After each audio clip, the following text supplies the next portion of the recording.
Hey, welcome back, my YouTube friends. Today we're going to be reviewing the Ruger SR1911. There's two models of it. There's a full size and a commander. This is obviously the commander model.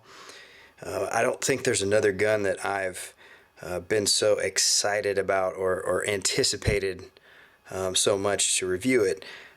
You buy a Colt, you pretty much know what you're getting, but with the Ruger, this is the first time they've made a 1911 back in 2011 when they decided they were going to release a 1911. It was pretty exciting.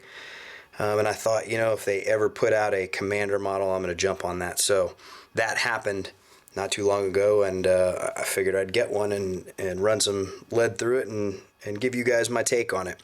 So here it is. Like I said, it's a Commander, so it's a little shorter. It's got a 4¼ inch barrel versus a 5-inch barrel. So just to give you an idea what that looks like, here's a full-size Colt. And if I can line these up, here's my Commander. So, 3/4 of an inch. Doesn't seem like much, but I'll tell you, when I have it in a holster in the waistband, that extra 3/4 of an inch definitely makes this gun much more manageable as a carry weapon. And shooting it, I also feel like the Commander is just really the best length for these 1911s. They're just much more well balanced. They'll return to target quicker. It seems like I can get on target a lot quicker with the Commanders. Not that I don't absolutely love my Colt, but this particular Commander, it's great. So let's take a little look around it here real quick. You'll notice it's got a low glare stainless steel slide and frame to it. So the finish is low glare, just kind of giving you a look at it here. You'll also notice that all of the logos, the markings on it, they're all a laser engraving. So there are no roll marks on the slide or the frame. You'll notice even the warning label down here, it's got that laser engraved kind of thing, and it's raised just a little bit. It's kind of got a gritty feel. When I first got it, I was a little worried about it. Here you can see kind of an actual roll mark, and this is indented. It's rolled into the barrel, but this is raised, and you can actually kind of feel it. You can hear it as I roll over it. But so all the markings on the frame, including serial number, they're all laser engraved. I was a little worried about that, like I said, when I got it, but I've shot 1,000 rounds through this, probably cleaned it a dozen times, and it's had, every kind of solvent you can think of all over it, and that's not going to impact a laser engraved logo. So no worries there. It's held up really well. So you got some nice hardwood grips here, and you can see they've got little hex nuts in them rather than just a flathead screwdriver. Little Ruger logos there, same on both sides. I like these. I like the ones that are a little darker, like the ones on my Colt are a little better. They're kind of more of a rosewood color than this, but still good grip, and they're very thin. It's very slim. So that's one of the things everybody likes about a 1911 is when you hold it, it's got a nice feel in your hand.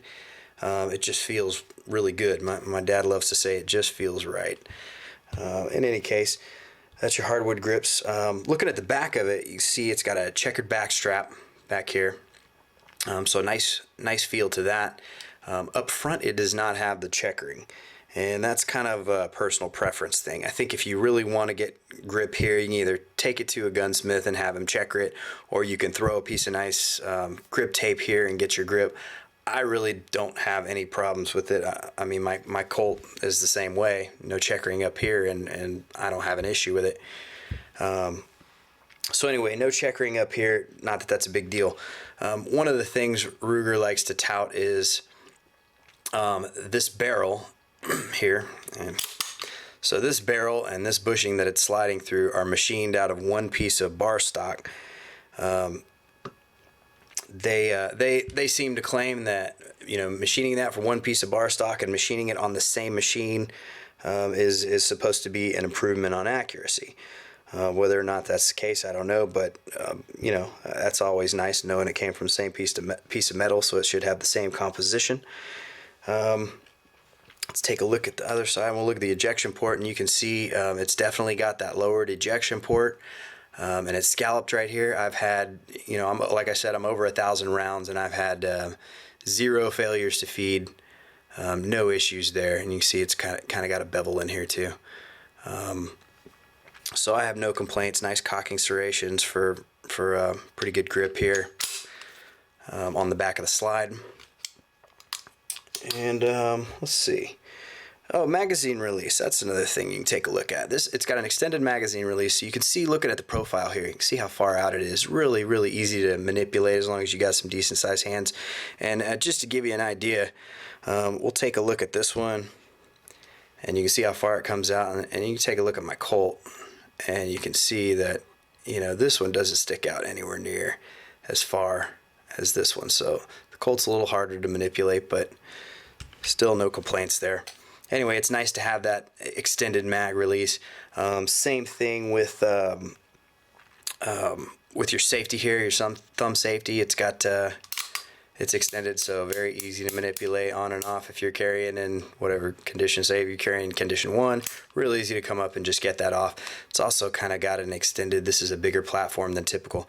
Typically those slide locks have just a little nub to press on right there, but this is actually extended out here so that when you are here, if you do want to reach up and hit it, a lot easier to get it back into battery using that. I tend to not do that very often, but you know, that's the way it rolls. The trigger and the hammer, this is one thing I'm not crazy about. There's a little bit of wobble here, but you know, from index, once I come in and I get my finger on that, there's no wobble, and there's very little, you know, you can see a little bit of take up there. It's not a lot, but you know, you want to take this to a gunsmith and have him do a little work on it. He can get rid of that. The trigger pull's pretty good. It's probably maybe 4.5 pounds.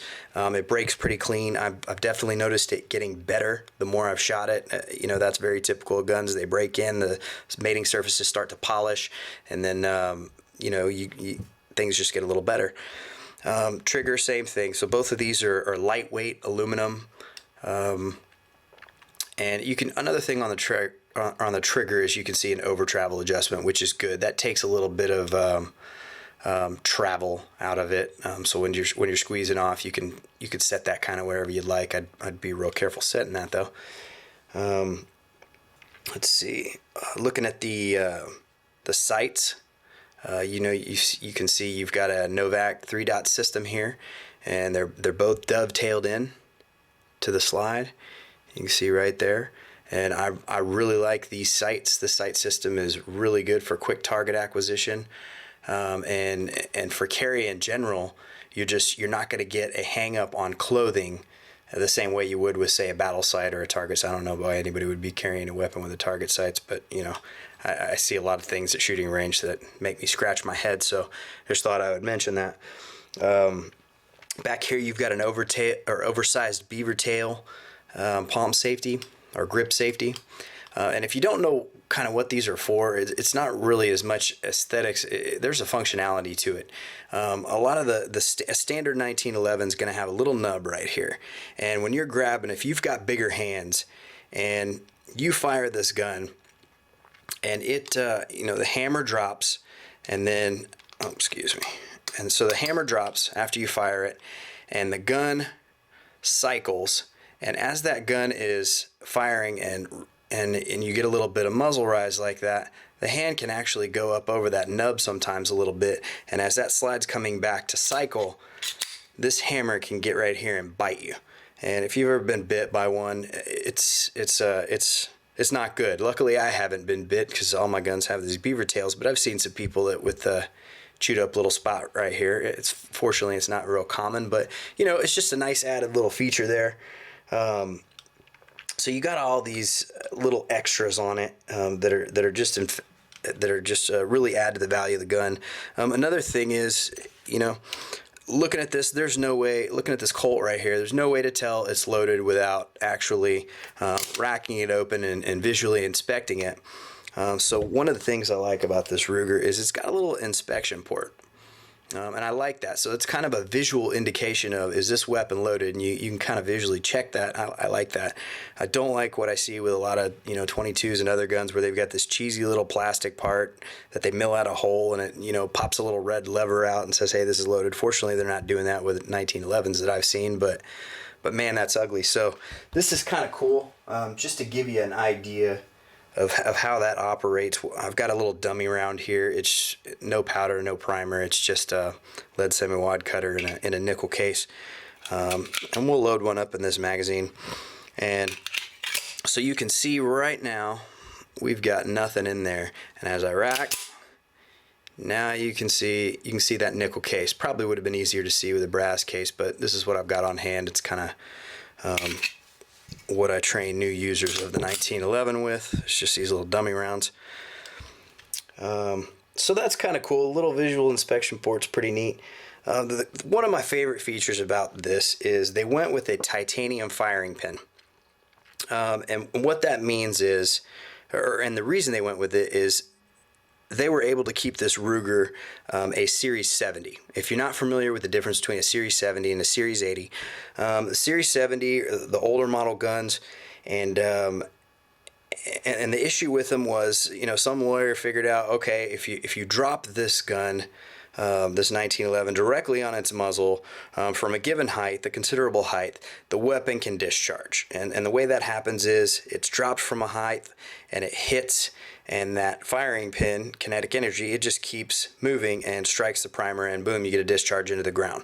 So what they did is they put a bunch of extra parts in. I don't want to say a bunch, it's 2 or 3 extra parts that they threw in there, and it prevents, if you were to drop your gun directly on your muzzle, it prevents that firing pin from going anywhere unless this trigger is squeezed. Once the trigger is squeezed, then it releases the firing pin, and the firing pin can then strike the round.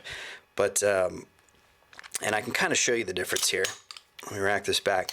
On this 1911, it's got a on this Colt right here, it's got a conversion kit in it, so you can't really get a full understanding of what I'm talking about. But right here, and it doesn't want to focus for me, but right here, just left of my finger, you see a little hole.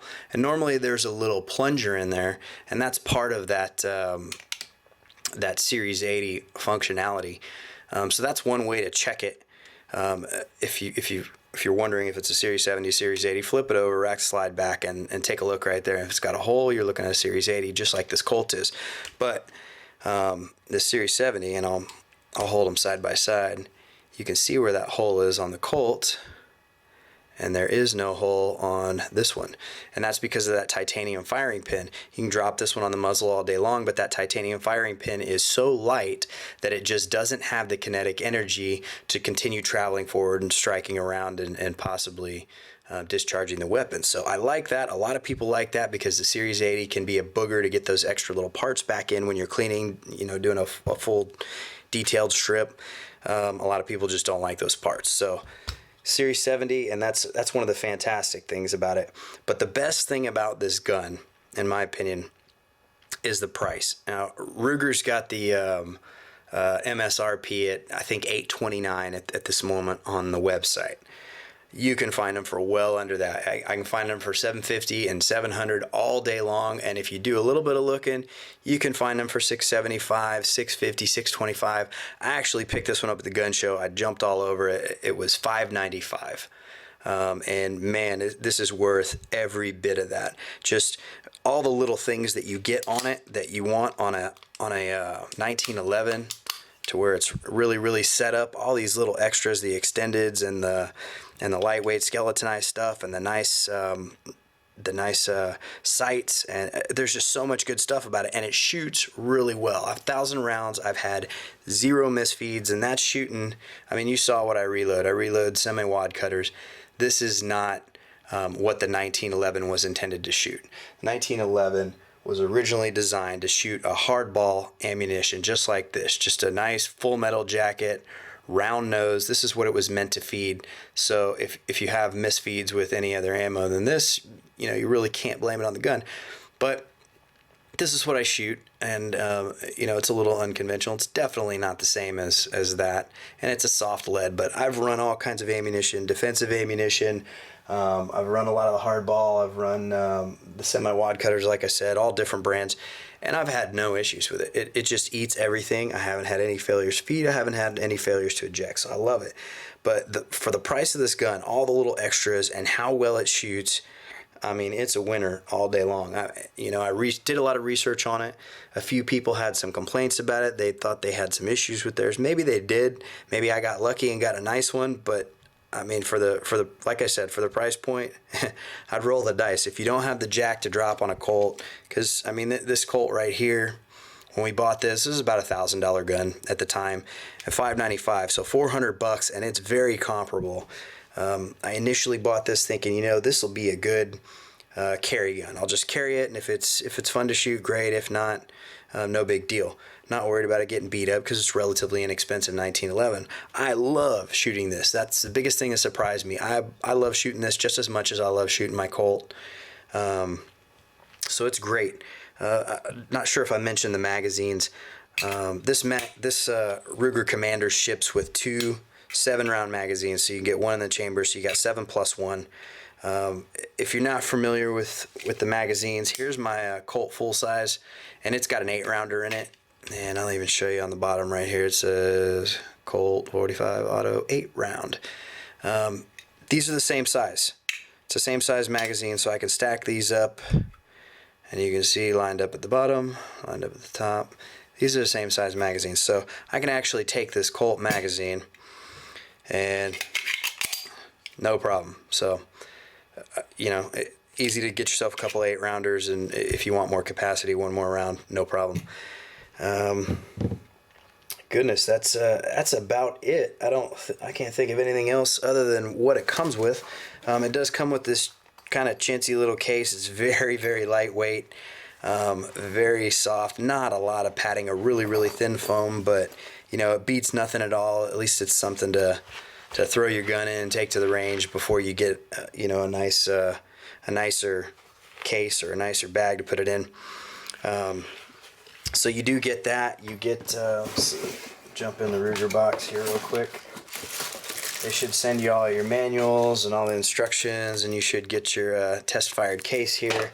And then they send you this padlock, I guess, to lock your back gate with or something. I don't know. Yeah, this is to lock the gun up with, I guess. But I had been advised that your gun, if locked up in a defensive situation, is pretty useless. So I tend not to use this. I keep mine ready to go. Like I said, it's my carry weapon. And then they give you this little bushing wrench, which is nice. If you don't have the thumb strength to just kind of push this down and spin that bushing out of the way like that, it's got a little bushing wrench, so that's kind of cool. That was nice of them to include. It's kind of just a cheap plastic. Actually, it's pretty rugged, but anyway, just a nice little extra. But that's it. That's kind of my thoughts on the gun. I absolutely love it. It shoots really well, probably a little better than I do. If you guys have any questions about it, you have any comments, please feel free to leave them. As always, I love hearing from you guys, and I appreciate all the support. Hope you guys have a great year, and shoot 'em safe.